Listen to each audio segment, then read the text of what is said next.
আল্লাহ বলেন সূরা আল জুমার অধ্যায় নম্বর 39 আয়াত নম্বর 41, আমি তোমাকে এই কিতাব দিয়েছি নবী মুহাম্মদ সাল্লাল্লাহু আলাইহি ওয়াসাল্লামকে, যাতে করে তুমি মানুষকে পথ দেখাতে পারো।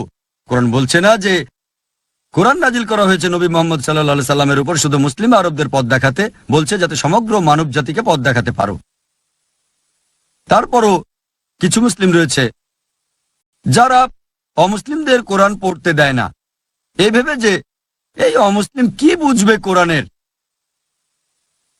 এরা তো অমুসলিম, এরা মুশরিক, এরা কাফির, এরা কোরআনের কি বুঝবে, আর নিজেদেরকে সেরা মনে করে। আপনি কি জানেন কোরআন নাজিল হয়েছে 1400 বছর আগে? যে সময় আরবে কোরআন নাজিল হয় সে সময়টাকে বলা হয়েছে আয়ামে জাহেলিয়া, অজ্ঞতার যুগ।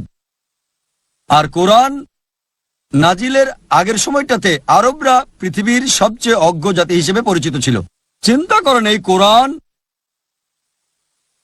আরবের জীবনধারাকে বদলে দিয়ে তাদেরকে করেছে পৃথিবীর আলোর মশালবাহী।